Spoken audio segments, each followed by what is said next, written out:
De votre fidélité accordée à Canal Congo Télévision, Radio Liberté Kinshasa. Merci également à vous qui nous suivez sur CCTV Ralik officiel, votre chaîne YouTube. Vous nous suivez également sur Radio Ralik FM. C'est sur web, votre radio sur net. Merci parce que vous nous avez choisi ce matin. Nous allons parler du dépôt, vous le savez certainement, le lundi dernier par la première ministre du budget évalué à plus ou moins 18 milliards de dollars américains. Le débat, c'est autour de la matérialisation, la mobilisation d'abord du budget de l'exercice 2024, puisque nous sommes à 3 mois de la fin de l'année. Est-ce que ce budget a été mobilisé? En tout cas, nos sources parlent de plus ou moins 8 milliards de dollars américains sur plus de 16 milliards prévus pour l'année 2018.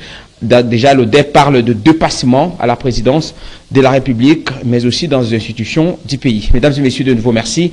Merci à tous ceux qui nous suivent ce matin à Gbadolité. Nous sommes là, dans la capitale de la province du Nord-Ubangi. Ce matin, je reçois pour vous Philippe Kazadi Omombo. Il est éditeur du magazine Kiosque d'Afrique et du site www.kiosquedafrique.com. Merci à vous, Philippe Kazadi, d'être venu. Merci, monsieur le journaliste, pour l'invitation. Alors, ce matin, un peu comme je l'ai dit, j'aimerais d'abord avoir le climat. Ça se passe bien, il n'y a pas trop d'embouteillage ce matin, hein, contrairement à ce que nous avons connu hier. Apparemment, il y a un peu, fluidité des circulations ce matin. Bon, de chez moi jusqu'ici, la route était quand même dégagée. Je ne sais pas expliquer, parce qu'on sait que Kinshasa est caractérisé par la mauvaise conduite des usagers de la route, qui stationnent à gauche, à droite. Malgré la campagne du patron de l'intérieur. Mais moi, je pense que cette campagne ne portera pas de fruits, évidemment. Pourquoi? Parce que, tout simplement, tout ne se résout pas par la communication. Il faut des sanctions qui ont une tonalité communicationnelle.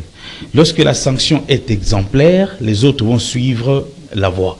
Mais conscientiser, vous savez bien que les chauffeurs qui courent derrière les versements journaliers n'écoutent rien. Il faut donc que le ministre, le VPM à l'intérieur, mette le moyen à la police pour que la sanction soit vraiment des rigueurs. Je vais vous relancer. Oui. Encore que nous sommes pendant la saison pluvieuse, il est vrai qu'on a déploré les morts l'année dernière. On craint que la même situation puisse se reproduire. Mais si vous voulez, nous avons quand même constaté qu'on est en train de dégager le caniveau. Comme pour dire, il y a la volonté ou pas des autorités de le faire, parce qu'il faut encore réfléchir des fois, parce qu'ils devraient le faire à temps. Aujourd'hui, ça tombe malheureusement un peu tardivement. Espérons qu'ils vont doubler le moyen pour que ça s'accélère et que ce qu'on a connu ne se reproduise pas. Je voulais plutôt donner une petite information par rapport à la province du Sankuru.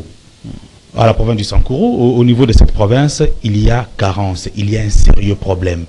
Le nouveau gouverneur nouvellement installé risque de connaître trop de difficultés parce qu'il n'est pas appuyé par le gouvernement central. Il faudrait que le ministre de... Vous parlez de je parle du gouverneur.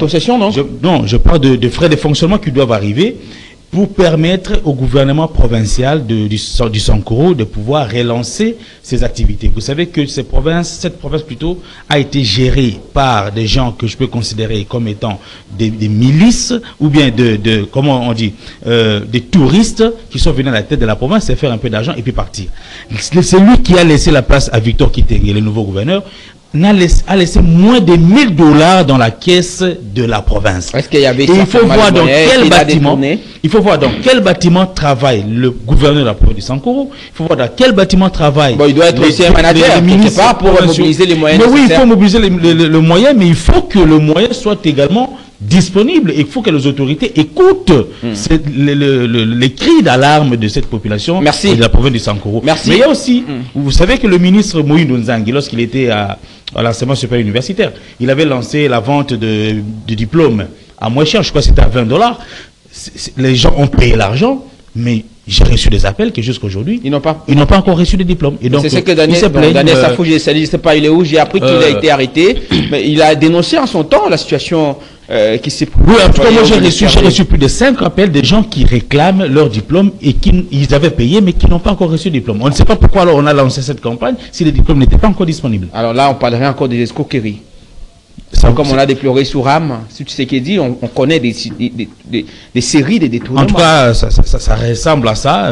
Ça ressemble à ça tant qu'on n'a pas encore livré les diplômes aux requérants. Merci beaucoup, Philippe Kazadi, éditeur du magazine Kiosque d'Afrique, qui justement intervenait pour le compte de sa première prise de parole. En face de Philippe Kazadi ce matin se trouve Nico Faye.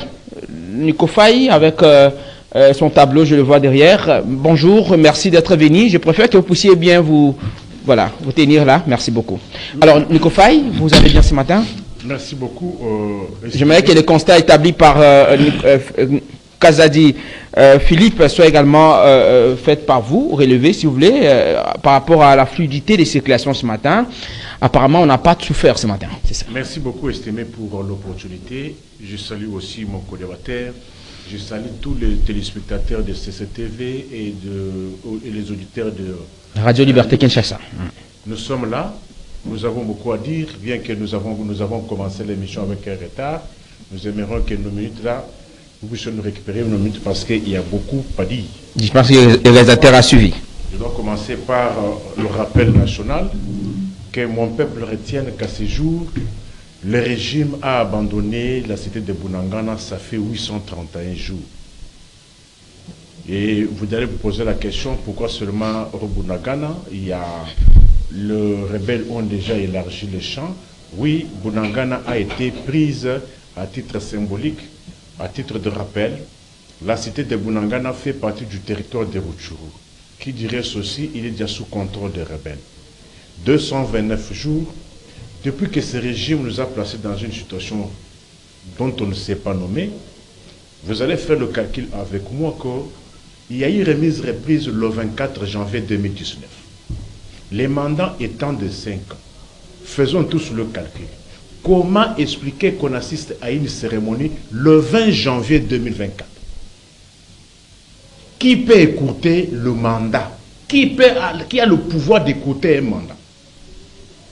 Et vous savez qu'il y a une histoire dont on ne s'est pas nommé, qui a commencé du 20 au 27, d'où les gens sont allés sa carte ou sans carte, et ce n'était pas une élection, ce n'était pas une nomination, ce n'était pas une cooptation, ce n'était pas une hérédité, ni moi encore un coup d'État. Et d'abord, c'est pour cela que je lance cet appel à tous les bienfaiteurs. J'ai un grand projet pour organiser un grand colloque avec les politologues pour qu'on trouve les concepts qui conviennent pour ce qui s'était passé du 20 au 27. 787 jours depuis que le compatriote Jean-Marc Akabound est victime de l'intolérance du régime et 169 jours depuis que Judith a été nommée à la tête Madame Judith, du gouvernement. Vous savez, vous aimez beaucoup, vous, les Allemands d'Afrique, alors les Congolais, vous aimez beaucoup plus, vous brillez dans de futilités. Comment vous voulez qu'on dise seulement Madame, Son Excellence? Pourquoi ça?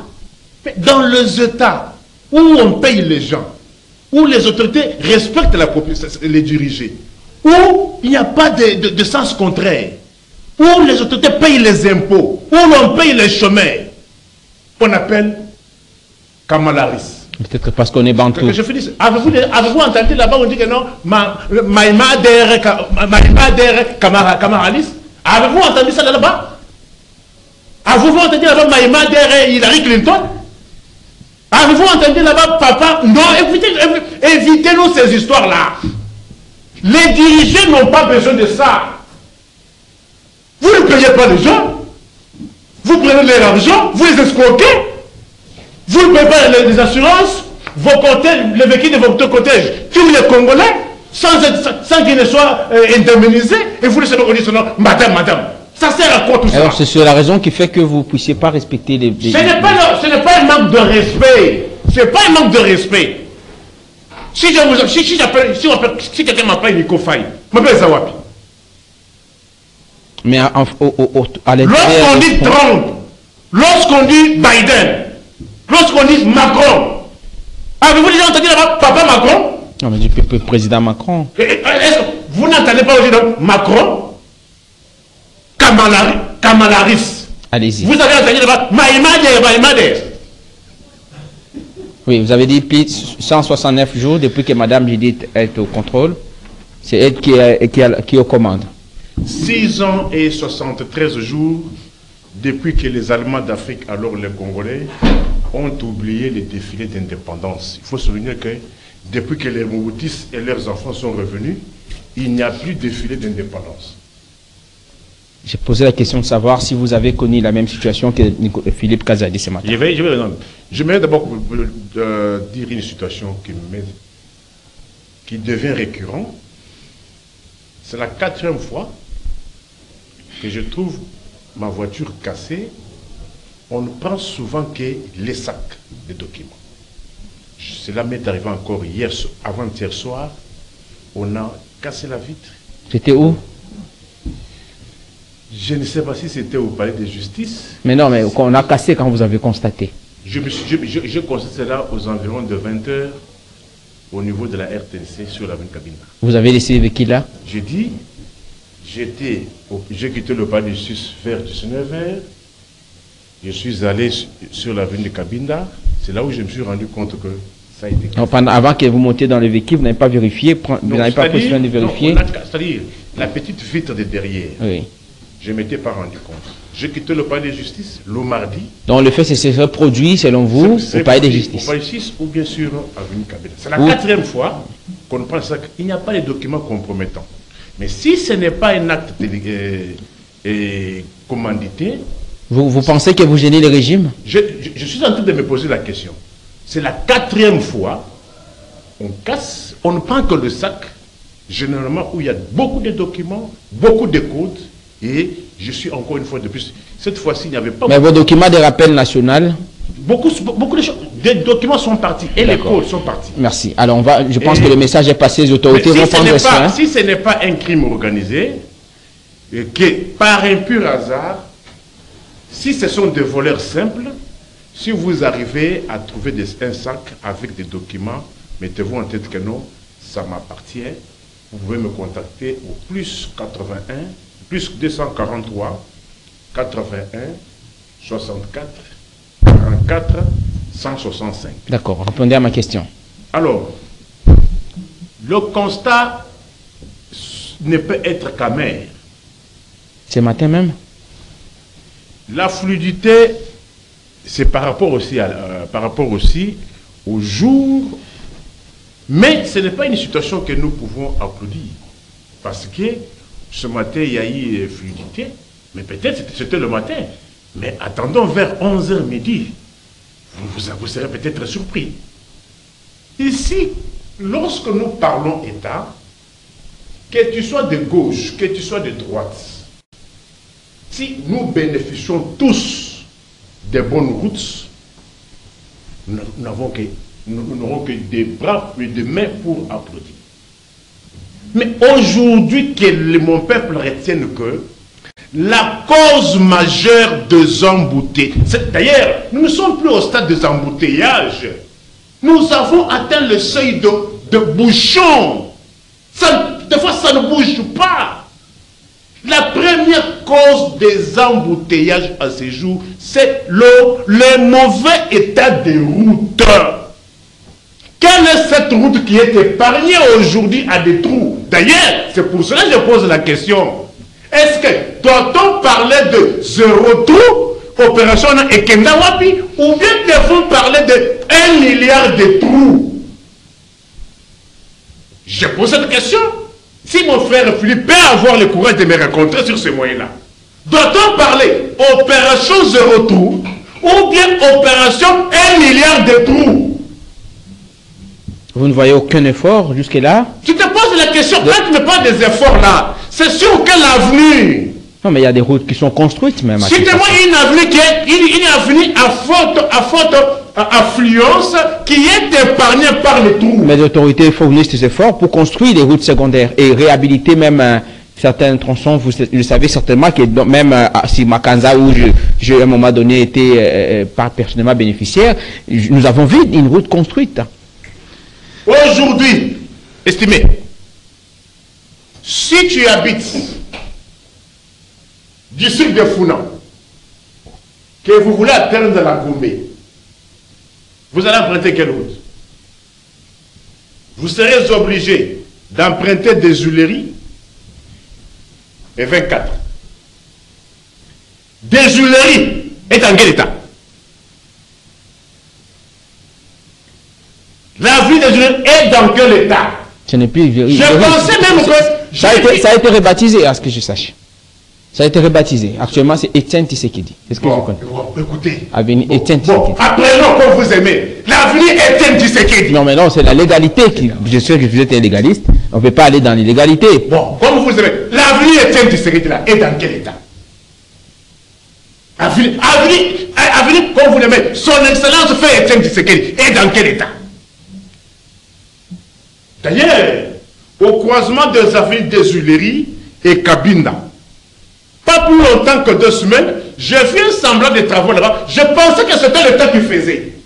Oh, ma banga wana ezaki à l'État te. Ezaki ya mutu moko asomi lopango na coin. Na coin ya Cabinda des Huileries wana. Yena, ma banga ezaki ya ye, mes frères. Maintenant, vous avez vu quand même l'État en train de faire les travaux. J'ai dit, moi, écoutez. On évacue le... Moi, je dis ceci. Je pensais que celui qui c'était l'État. Ce n'est pas l'État. Mabanga oyo ezaki la coin ya des Huileries Cabinda wana eza mabanga ya privé oyo aza kotonga na coin wana.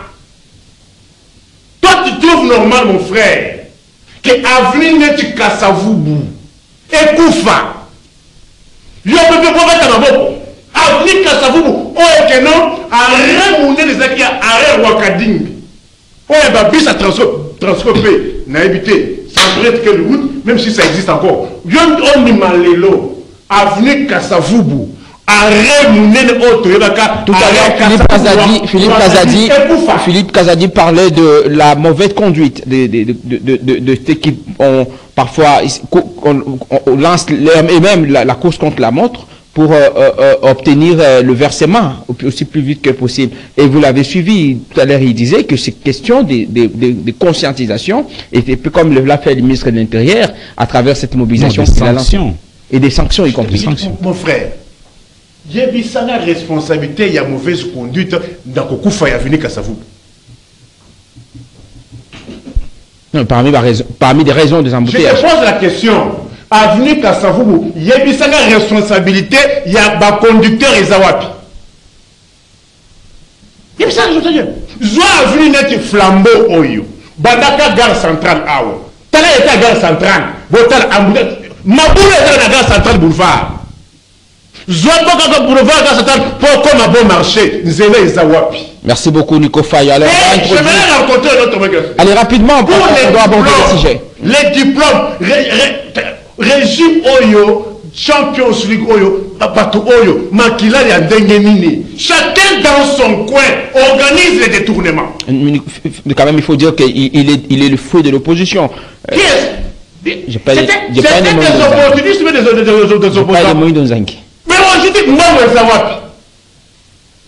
Bana Batou, $20 à Congo Mobile. Combien on déverse sur le marché d'emploi? Il ne faut pas quand même dire, il ne faut pas généraliser la situation. Mais c'est le régime, Mbongo Zawapi, chacun dans son côté, organise comment stocker population. Le lot, faites le calcul.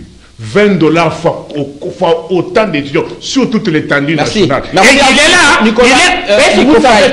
Est-ce que vous savez que quand il avait orchestré cette extorsion, il n'était pas ministre d'État.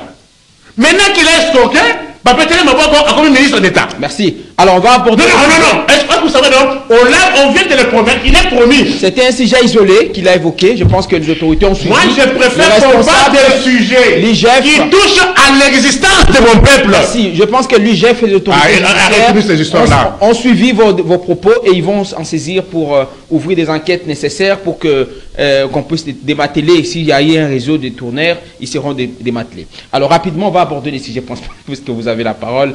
Nico Faye, en août 2024, le Trésor public de la République démocratique du Congo a libéré 242 millions de dollars pour le fonctionnement des ministères et des institutions. Les dépenses diverses, diversissement, des dépenses pourtant des 29 millions de dollars, c'est en fait ce qui a intéressé, s'il faut parler en termes de l'appui par rapport au développement, aux besoins sociaux des bases. Est-ce qu'aujourd'hui, on peut parler de la mauvaise foi des autorités, surtout que le budget a été déposé, vous le savez, on attend à ce que les élus, qui sont justement les autorités budgétaires, puissent examiner le contenu de ces documents déposés par Mme Judith. Problème, quelle lecture faites-vous d'abord du budget exercice 2024, parce qu'on est à 3 mois de la fin de l'année, comme pour dire le budget 2024 évalué à 16 milliards. Est-ce que vous avez vu ces faits, la matérialité de ces budgets sur terrain? Milinga. On ne peut pas gérer un pays sur base des mensonges. À titre de rappel,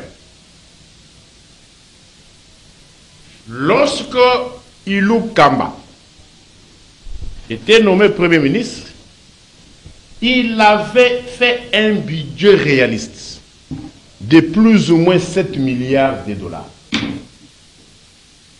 Nous comptons dans son populisme légendaire, dit mettez 11 milliards. Vous vous rappelez? Le premier budget de Ilou Kamba. Et après, il y a eu quoi? Taux de mobilisation, taux d'exécution était de combien? On était revenu à 7 milliards. Mais aujourd'hui, les informations de possession parlent de plus ou moins 8 milliards d'exécution. À 3 mois de la fin de l'année, pour l'exercice 2024. Pour que les gens arrivent à comprendre comment ce régime fonctionne, un premier ministre, professeur d'université, économiste, fait un budget réaliste. Vous venez, non, changez, mettez, Zobik, tu as 11 milliards. Et après, il y avait quoi? Nous n'avons pas besoin de chiffres. Ce que vous dites, c'est les chiffres, c'est la saisie. On fait ça, c'est un opérateur qui fait ça, la saisie. Il dit, mettez 18 milliards, achetez 18 milliards. En réalité, la réalité, est-ce que les agents et fonctionnaires de l'État, lorsqu'il y avait un budget réaliste de 6 milliards, prenaient le train de vie des institutions, quand on avait un budget réaliste de 6 milliards, et le train de vie aujourd'hui des institutions, je dis institutions dans leur ensemble, et lorsque vous avez vos budgets sur papier de 18 milliards, premièrement, il faut aller par des chiffres. Avec un budget de 6 milliards. Il n'y avait pas la gratuité de l'enseignement, la gratuité de l'accouchement, parce qu'ils ont dit que ça fait...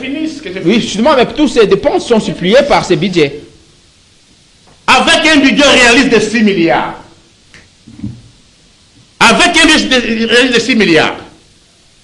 Un professeur ordinaire des universités publiques était payé à plus ou moins 2000 $. Que les professeurs répondent, vous appellent 2 milliards. 2000 $, 6 milliards. Mais comment expliquer aujourd'hui, avec un budget qui, selon vous, aurait triplé, un professeur ordinaire touche 3 469 000 millions de francs congolais. Régime a trouvé 100 $ à 160 000. Vital Kamerhe et Jean-Pierre Bemba ont trouvé 100 $ à 225 000. Les lots 100 $, 286 000. Mais un professeur ordinaire touche 3 400 000 quelques. Bobet ta machine, c'est combien? Même pas 300 $. On n'a pas eu la gratuité de l'enseignement. Je finis. Écoutez, moi j'ai dit, non, s'il te plaît, je préfère même que ce soit le seul sujet. C'est une requête de ma part. Justement, c'est parlons des choses qui intéressent la population. S'il te plaît, mon frère. Non, faisons le calcul. Vous avez introduit, il doit commenter. Faisons le calcul.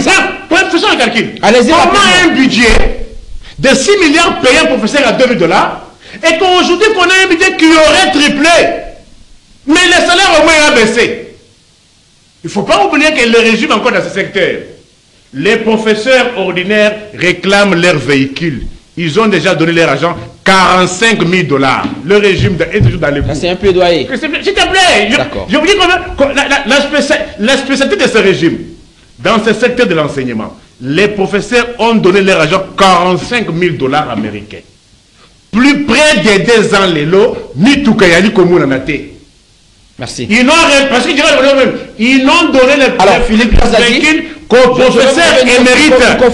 Les professeurs émérites n'existent pas. Je vais revenir. Philippe Kazadi, à ce jour, plus ou moins 8 milliards de dollars américains sur le total du budget prévu pour l'année 2024. Problème, on n'a même pas atteint 70% de taux de mobilisation de ces budgets.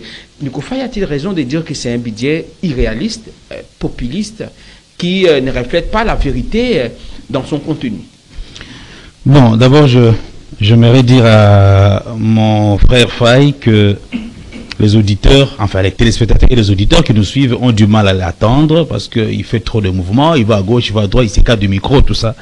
Et ça complique leur compréhension. Ça veut dire que votre propre message ne passe pas ou ça passe difficilement. Bien sûr. Si vous êtes stable devant votre micro, ça va être mieux.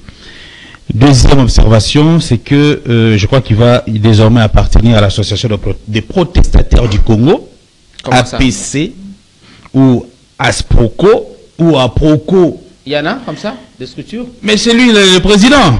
Les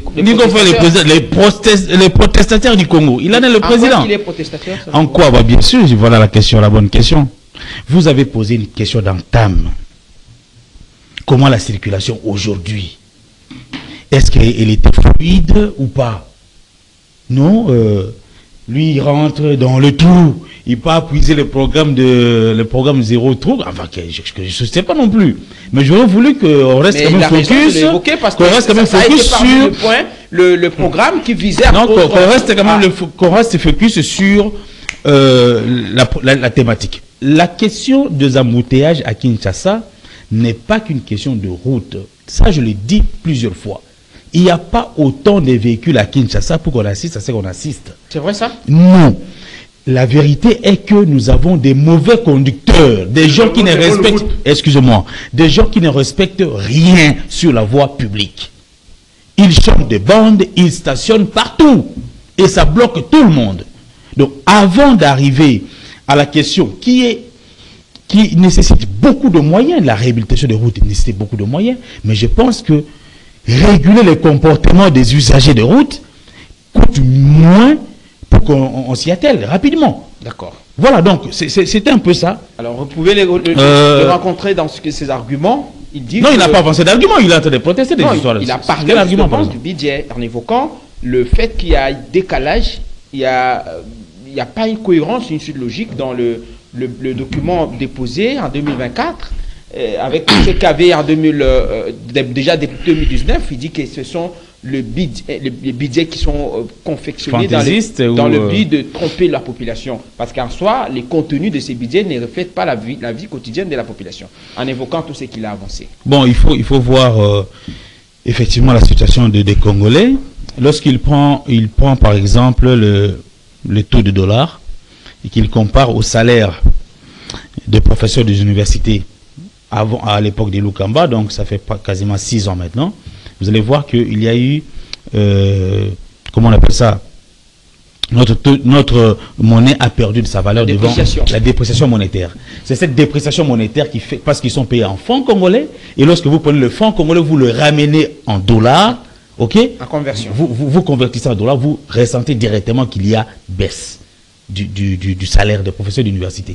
Mais en principe, si vous partez sur le fait qu'ils sont payés en francs congolais, alors, ça reste la même chose. Ça, c'est un cas isolé qui les relève. Mais le problème, c'est par rapport à la matérialité de ces budgets. Non, maintenant, il y a une chose. Il y a une chose sur la mobilisation de recettes et il y a une chose sur l'intention exprimée dans le budget et la mobilisation de recettes. Ça, c'est deux choses totalement différentes et qui doivent se rencontrer. Est-ce que c'est pas par rapport au dépassement budgétaire? Il y a ça aussi, c'est-à-dire je relevais ici, les dépassements budgétaires. Pour le mois d'août, je l'ai dit tout à l'heure au début même à la table de l'émission, pour le mois d'août seulement, les institutions de la République, pour le ministère, ont eu à consommer, où le gouvernement, le Trésor public a libéré 242 millions de dollars américains. Sur combien de prévus? Non, justement, il y a eu des passements. Sur combien non, ça dit que Vous donnez une information, mais elle était Je peux complète. vous donner les chiffres. Elle était complète. Je peux vous donner... S'il vous plaît, vous ne pouvez pas nous dire qu'il y a eu 242 millions de dépassements sans nous dire combien était prévu. Pour le fonctionnement des institutions, ce qu'a bénéficié la population. La population a bénéficié que de 29 millions de dollars. C'est en fait le parallélisme que je voulais faire. De 242 millions pour le fonctionnement des institutions et pour la population, c'est-à-dire les dépenses. Est-ce qu'on peut se comprendre? Allez-y. Je veux bien qu'on se comprenne. Vous ne pouvez pas donner une information en partie et espérer avoir convaincu. Si vous dites que les institutions ont consommé 242 millions de dollars l'an, il faut nous dire combien était prévu. Je pas du mois d'août. Ok, du mois d'août. Il faut nous dire combien était prévu. Pour le mois d'août. Oui. Vous pensez que c'est au-delà de 242 millions? Non, je n'ai pas à penser. Moi, vous ne me poussez pas à penser. Je vous dis, excusez-moi, moi je respecte la grammaire du débat, je ne veux pas être comme Nico Faye. Mais permettez-moi quand même de définir mes idées. Je ne veux pas discuter sur des à peu près. Non, je n'ai pas dit ça. Vous dites que le gouvernement a dépensé 242 millions sans savoir combien il était prévu. Je voulais vous faire... Et vous dites qu'il y a des dépassements. Non, je n'ai pas parlé de dépassement. J'ai dit ceci. Par rapport au fonctionnement des institutions. Ouais. Je voulais comparer les bénéficiaires directs qui devraient être la population, qui n'a bénéficié que de 29 millions. Je peux qu'on comprenne cela. Sur le 242 millions. Quand on dit que la population a gagné 29, n'a bénéficié par rapport aux besoins de la population. Lesquels? Oh là là. Je me répare quand même en les secteurs, tous les secteurs pour vous dire, je fais une étude comparative pour vous dire que c'est ça, c'est les rapports de ces c'est-à-dire votre étude est tendancieuse. Elle est non crédible. Elle est non crédible. Si c'est l'ODEP, j'aurais voulu que quelqu'un de l'ODEP soit là pour qu'on lui pose de véritables questions et qu'il nous réponde. Parce que dire, je persiste, dire que 242 millions ont été dépensés par le gouvernement pour le mois d'août 2024, ok? Il faut d'abord savoir combien était prévu pour dénoncer ces dépassements. On ne nous dit pas combien était prévu, on nous balance une somme pour dire que c'est un dépassement. Et on nous dit que la population a bénéficié que de 29 millions. Comment la population a-t-elle bénéficié de 29 millions? Je ne saurais pas définir tout ça. Non, mais non, on ne peut pas avancer. Ça, c'est de la manipulation. Vous savez, le trésor public. Attendez. Les manipulateurs procèdent d'une manière comme celle-ci, c'est de donner des éléments sans apporter de preuves, sans aller dans le fond. Vous pouvez aller au ministère du budget. Alors, si vous voulez, nous sommes ici à la télévision. Nous sommes à la télévision, vous avancez des chiffres. Lorsque je conteste les chiffres, vous me dites d'aller au ministère du budget. Alors, je m'étais pour qu'on aille au ministère du budget. Alors, si vous voulez contester. Alors, Philippe Taz a dit même pas 70%. Maintenant, il y a les problèmes. Même pas 70% de taux de mobilisation. Alors, voilà. Pour le budget exercice 2024.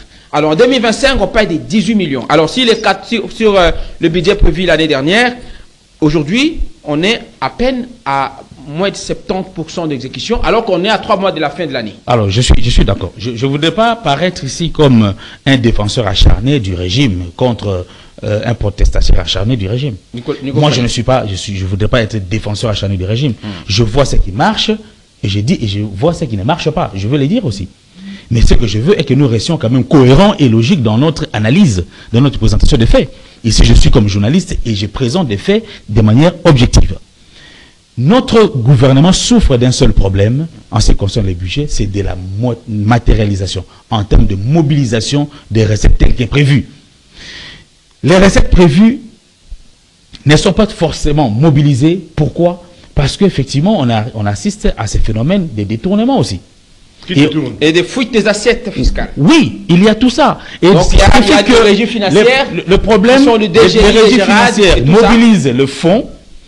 On nous dit, non, tel mois, ils ont dépassé leurs assignations. Tel autre mois, ils ont dépassé les assignations. Mais on peut quand même se poser la question, pourquoi on n'atteint pas la prévision budgétaire? C'est une question qui reste fondamentale. Populisme au mensonge du régime. Non, ça c'est votre réponse. Merci, monsieur le président. Merci, monsieur le président d'Aproko. Pourquoi est-ce qu'on n'atteint pas? Monsieur le président d'Aproko. Les assignations. Monsieur le président d'Aproko. Non, attendez. Monsieur le président d'Aproko, c'est mon temps de parole. Monsieur le président d'Aproko, c'est mon temps de parole. On puisse évoluer méthodiquement. S'il vous plaît, Nico Faye. Je mets qu'on évolue. C'est mon temps de parole. C'est un élément que vous soulevez. Vous pouvez poser la question par mon canal. Alors, c'est pas mauvais, mais faites poser la question par mon entremise. Alors, la question, elle est quand même pertinente. Mais c'est vous qui relevez. Oui. Vous dites la question, pourquoi est-ce qu'on n'atteint pas la prévision? Alors que il y a dépassement. S'il vous plaît. Alors qu'il y a une augmentation de recettes de la part des régies financières, mais on n'atteint pas la prévision, le chiffre prévu. Est-ce à qui incombe la responsabilité? Pour lui, c'est le régime. Notre réaction. Voilà, vous changez de question. Non, c'est la même question. À qui incombe la responsabilité? J'ai répondu effectivement comme lui, que c'est au gouvernement. D'accord. Parce que c'est le gouvernement qui fait le budget. C'est le gouvernement qui doit mobiliser les fonds. Alors, est-ce qu'on amène cet argent dans les poches? Exécuter. Est-ce que cet argent... Et à la fois, on nous parle par une autre instance de la présidence qui est l'IGF, qui nous parle de temps en temps de détournement. Vous voulez incomber la faute à qui? C'est au gouvernement. Qu'est-ce que vous voulez que je dise?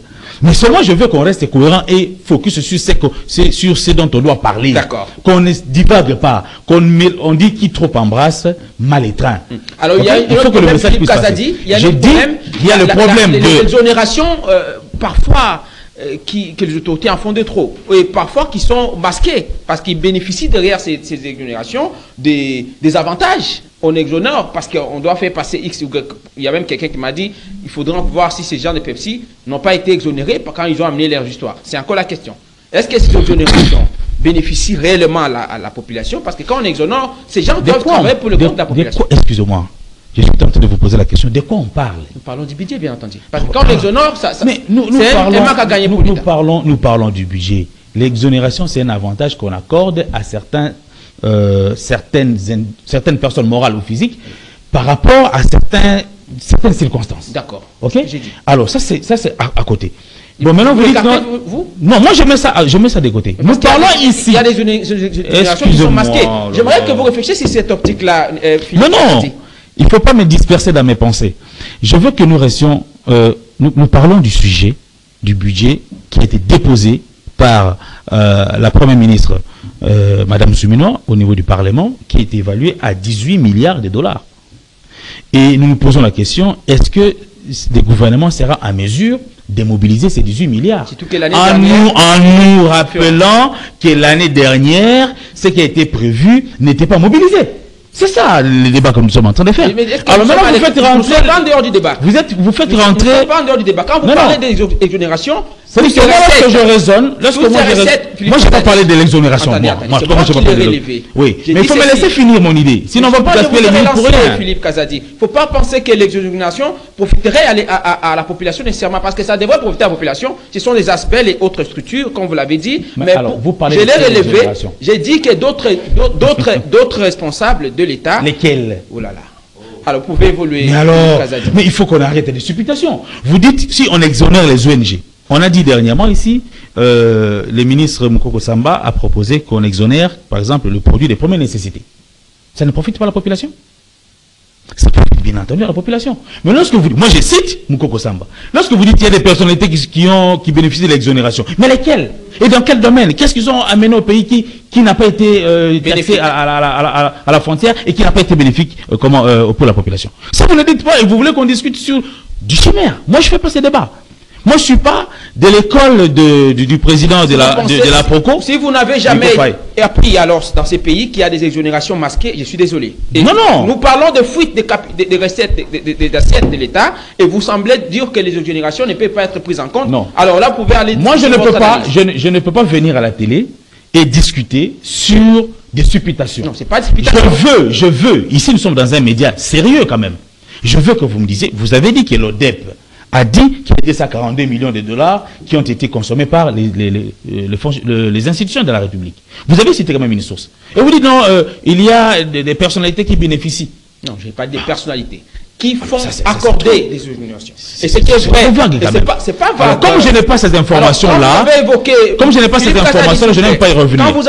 Quand vous avez évoqué les fuites des assiettes fiscales, vous n'avez pas non plus relevé où vont cet argent, malheureusement. Et c'est justement à ce niveau-là que j'aimerais que vous réfléchissiez. Parce que j'ai relevé ici qu'il y a des fuites des assiettes fiscales, et vous avez dit oui. Qu'il y a des régies financières qui mobilisent des moyens, mais vous vous êtes interrogé où vont ces moyens de l'État. Nous avons parlé de détournement. Bien sûr que oui. Il y a des programmes, parce que ça c'est officiel. Il y a des programmes qui sont lancés par le gouvernement. Il y a des individus qui reçoivent, responsables effectivement de certaines structures, qui reçoivent l'argent de l'État pour exécuter certains programmes. Et à la fin, une institution de l'État nous dit officiellement qu'il y a eu détournement. Vous voulez à ce niveau qu'on discute de quoi? Parce qu'on a dénoncé officiellement. C'est pourquoi j'ai dit, parlons des choses. Parlons des choses dont on a dit. J'ai dit, parlons des choses dont on a la maîtrise. Plutôt que d'expliquer ce qui raconte dans la rue. Quand vous parlez de tournement, le budget d'abord doit atteindre. S'il y avait recette, si la mobilisation de recettes avait atteint sa destination, on aurait dû voir d'abord le budget. Vous dites que le peuple peut bénéficier. Excusez-moi. Vous dites que le peuple peut bénéficier. Le peuple va bénéficier à travers les programmes lancés par le gouvernement. Mais lorsque l'argent destiné à ces programmes est détourné, le peuple ne bénéficie pas. D'accord. Est-ce qu'on se comprend quand même? Est-ce que selon vous, Philippe Kazadi, le 18 milliards est-il réaliste? C'est que selon ce qu'a dit. Alors, selon la première ministre. Les 18 milliards se réalisent. Et moi, ce que je trouve de bon dans ce budget, c'est qu'on a quand même accordé 13% à l'agriculture. Au moins ça, j'ai une information sûre. Qu'on a accordé 13% à l'agriculture et ça signifie que nos 120 millions d'hectares de terres arables pourront une fois être au service de notre peuple. Parce que vous demandez qui a bénéficié le peuple. Mais la question persiste, la question de la gestion de cet argent qui sera alloué à l'agriculture ne sera-t-il pas détourné? Et s'il est détourné, est-ce que ceux qui détournent aujourd'hui, la sanction qu'ils reçoivent sert de modèle pour les détourneurs futurs? C'est parce que si la justice, la question de la lutte contre les détournements est transversale, au niveau du gouvernement, mais aussi au niveau de la justice. Si la justice ne fait pas son travail, les ministres de la justice... Moutamba peut beau faire le bruit, mais s'il n'arrête pas les gros poissons qui sont trempés dans des manœuvres, dans les fausses affaires, dans les détournements, ça veut dire que toute son action ou toute sa communication sera vaine. Il faut des actions visibles, des sanctions vis-à-vis des personnes qui pensent ou que l'opinion pense être des intouchables. Ceux qui mettent la main dans l'assiette de l'État, dans la caisse de l'État et sortent l'argent pour s'en servir au lieu de servir le peuple. Alors, je vais vous poser la dernière question avant que Nico Faye puisse prendre la parole. Le problème aujourd'hui, c'est, vous avez suivi cette question orale avec débat, je pense, qui est initiée par le député Crispin Bindoulé, entre autres. Le problème, c'est que... et Sakata. Gary Sakata, est-ce que la démarche de ces élus est-elle... question orale sur quoi? Question orale sur, justement... Par rapport, il voudrait savoir, d'abord il y a une crise généralisée selon ces élus, la situation à l'est du pays, il y a la flambée des prix de produits de première nécessité sur le marché, il y a entre autres aussi la situation de Mobondo et tout. Bon, ils disent, est-ce que ça va résoudre les problèmes, ces budgets, avant même que ça soit débattu? Ils veulent faire une projection par rapport, un peu comme nous l'avons fait, des prévisions de l'année dernière. Je crois que les députés font le travail d'interpeller le gouvernement, mais il ne faut pas mettre la charrue avant le bœuf. J'aurais voulu que eux, les députés, qui ont déjà reçu copie du budget, qu'ils lisent le budget, qu'ils débattent les budgets avec eux. Ils ont parlé plutôt de la situation. Et que après, ils peuvent rebondir sur ça. Parce que, commencer par la question qu'il soulève à l'endroit du gouvernement, c'est une question fondamentale, ok? Je ne doute pas de sa pertinence, c'est fondamental, mais ça vient, c'est une charrue qu'on met avant le bœuf. Il faut attendre qu'on débatte des budgets, qu'ils sachent combien est alloué à l'armée pour lutter contre l'insécurité dans nos frontières, combien alloué à la police pour lutter contre les banditismes urbains par exemple, combien donné alloué à l'agriculture pour produire pour produire ce que la population doit consommer, et après revenir sur cette question si la Première ministre ne convainc pas avec ce gouvernement. De toute façon, l'Assemblée nationale a la possibilité de rejeter les projets du budget s'il ne rencontre pas les attentes de la population. Et ce qui tombe bien, excusez-moi, j'ai fini par là, ce qui tombe bien, c'est que cette session budgétaire s'ouvre après que les députés soient revenus de leurs vacances parlementaires. Donc, ils ont la température. Ils ont la température de la session. Bon, voilà. Alors, une autre question. Est-ce que les députés étaient effectivement sur le terrain dans la base? Donc, eux, Ils sont prêts à interpeller le gouvernement dans ce que le gouvernement a fait à faire, mais eux-mêmes ne sont pas prêts à faire le travail pour lequel ils ont été élus de descendre à la base et recueillir les désidératas de la population. Vous avez consommé 16 minutes. Non, lui, il dit vague. Monsieur le Président de la Propos, je vous donne la parole. Nico Faye, vous avez suivi je dis la défensive de Philippe Kazadi, qui semble être réaliste, objectif dans ses analyses. Il dit que l'État a certes des efforts qu'il fournit, mais le problème c'est qu'il y a les mots-clés qu'il utilise, c'est les détournements. Les compatriotes qui sont appelés à gérer le bien de l'État profitent de recettes justement mobilisées pour en faire leurs propres propriétés, les propres biens. Est-ce que cette analyse elle est fondée selon vous? Est-ce que ça peut être fondé? Il a parlé mais il n'a rien dit. Quand on dit l'État, l'État est une personne morale, est une personne civile, mais qui est représentée par qui? Par des personnes physiques. Mais ce sont ces personnes physiques agissant pour le compte de l'État qui volent, qui détournent. Oui, mais c'est pourquoi il interpelle les ministres de la Justice. S'il te plaît, mais c'est le régime qui détourne. Quand on dit régime, ce sont ces personnalités-là. Ce n'est pas la personne civile, ce n'est pas la personne morale, ce sont les personnes physiques qui posent les actes, qui sont investis. Je crois que vous êtes juriste. Est-ce que vous avez la possibilité d'établir la responsabilité du régime lorsqu'il y a détournement par un ministre ou par un DG? Tu dois savoir, tu parles à un politologue, tu parles à un juriste. Oui, mais je vous pose la question. Je vous pose la question. Vous avez un argumentaire massu. Lorsque les personnes investies posent les actes qui frisent la loi, ils sont pénalement responsables. Mais l'État est civilement responsable. Ça vous dit quelque chose? Je me répète, pour la meilleure compréhension, lisez Mayele, magister.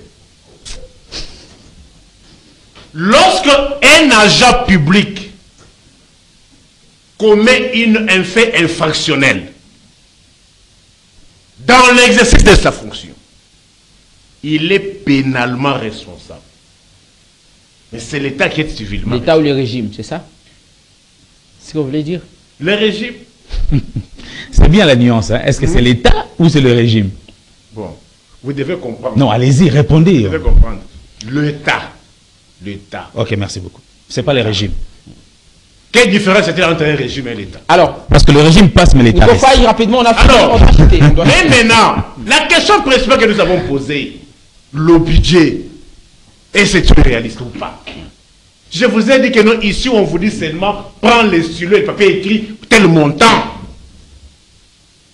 L'exercice en cours, vous n'avez même pas atteint 10 milliards. Mais vous quittez 16 milliards, vous allez à 18 milliards.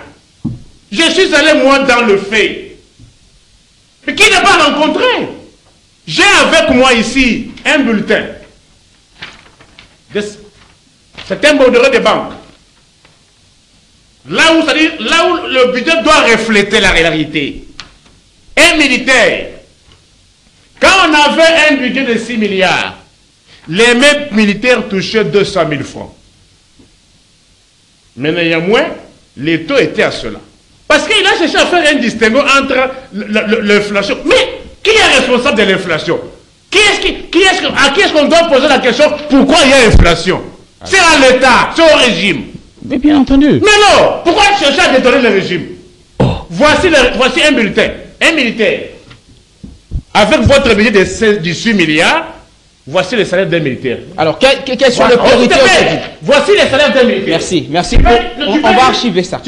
On va archiver. Non, tu peux lire les salaires d'un militaire. On va archiver ça. Tu peux lire, s'il te plaît, mon frère. On a fini l'émission. C'est une émission pédagogique. Vous pouvez lire vous-même. Hein? C'est une émission pédagogique. Vous pouvez vous-même lire, allez-y, Nico Faye, rapidement. Attendez, avec 18 milliards, un militaire de 18 milliards touche 237 000 francs congolais. Oui, alors, quelles sont les priorités aujourd'hui? Écoutez, de quel mois? De quel mois? Le mois d'août, le 23 août. Je peux te l'amener pour que tu lises? Pour que tu contestes pas l'authenticité. Si tu contestes l'authenticité, je te donne l'original. L'original est là. 237 000 francs avec un budget de 18 milliards. Mon frère, La coiffure, dans le temps, coiffure à combien? En plus, il aime bien se faire coiffer chaque semaine. Tu dépenses combien pour la coiffure? On a fini. Quelles sont les priorités? On a fini. Les priorités, c'est quoi? Voici les priorités dans un État. Allez-y rapidement, on a fini, Nico Faye. Les priorités aujourd'hui. Dans un État. Par rapport à ce budget de 18 milliards. L'homme doit d'abord manger. L'homme doit manger. L'homme doit être au centre de tout. Un militaire à qui vous payez 237 000 francs congolais, au moment où en 2018, ces militaires-là achetaient avec 500 francs. Parce qu'il faut aller des exemples.